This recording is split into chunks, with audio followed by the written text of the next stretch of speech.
Is Okay, and you are on. All right, greetings.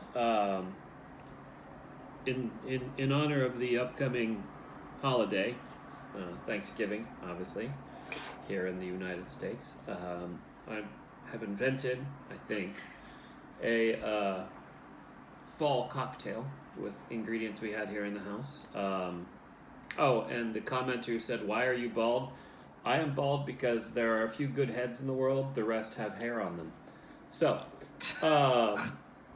my father used to say that. He's also bald. We have this really nice apple brandy from France, from Normandy, I believe. Yes, Normandy. Famous for apples, if I remember correctly.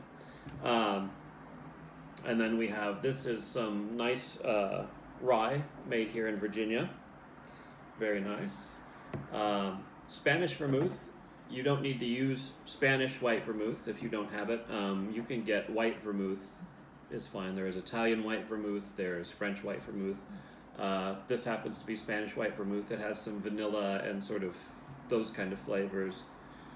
Very different from dry vermouth or red vermouth. What are some other brands of white vermouth that you might find Dolan at the store? is a fine substitute.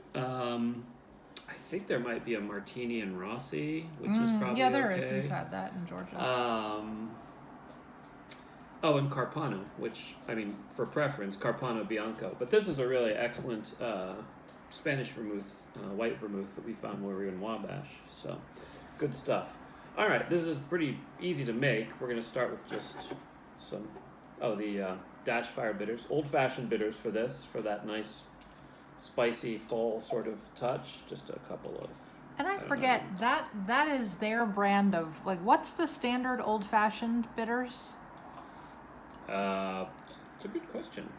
Well, I've just always called them old-fashioned bitters. But this is like their, I don't know if this is or not, but I thought this was like their Angostura or their, not, but you know what I mean? Like it's their... no, I know what you mean, but not sure, honestly. I'd have to look that up. Patience? Yeah. I think it is too. Okay, yeah. All right, so a couple dashes of your favorite bitters, old-fashioned bitters, obviously, if you have them. Peychaud's would work. I think Fee Brothers probably makes an old-fashioned bitters, old-fashioned bitters. But any sort of spicy fall bitters would work here. Any sort of spicy flavors. All right, 1 measure of the brandy here, the apple And what's brandy. in the glass? An ice cube, and we don't have any cherries, which is, I think, probably the best thing to use, but we do have cranberries, so I threw a couple of cranberries in there for color. Yeah, they're frozen too. And they look nice, and they fit the whole fall theme. So, 1 measure of the brandy, and now a measure of the rye.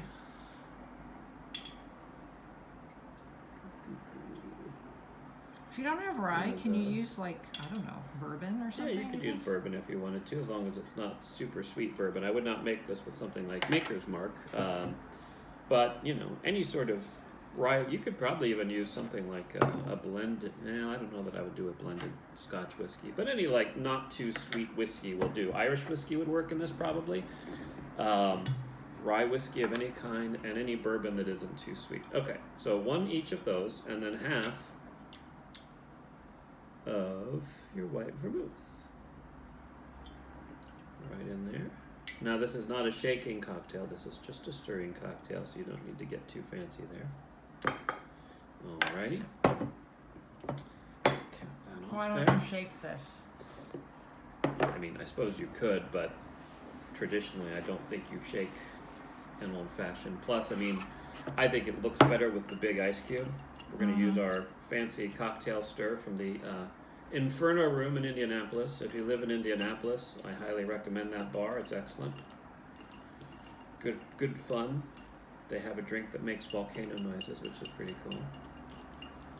All right, we'll give that a stir. Give this one a stir. Give this to my assistant here. One for you. Thank you. My Cleveland whiskey business glass. And one for me. All right, here we go. Let's try it.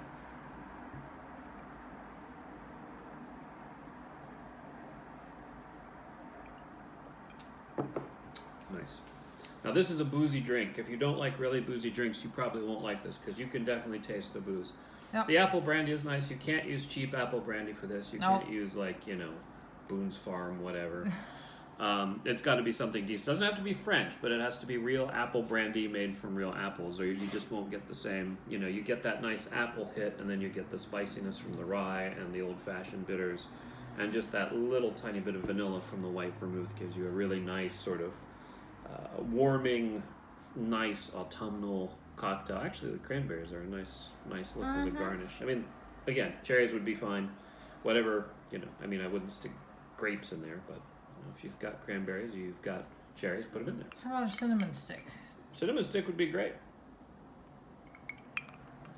You could definitely, have a few of these after Thanksgiving dinner if you're still awake, A few? After, if you've spent the day arguing with your, weird Uncle John or your racist grandma or whatever, you might need 2 or 3 of these. But yeah, I think this is a really good drink. I say I invented it. I would be really surprised if there wasn't some version of this, like official cocktail version of this somewhere. But it's just something I came up with, and I think it's good. So I hope that you enjoy it if you try it.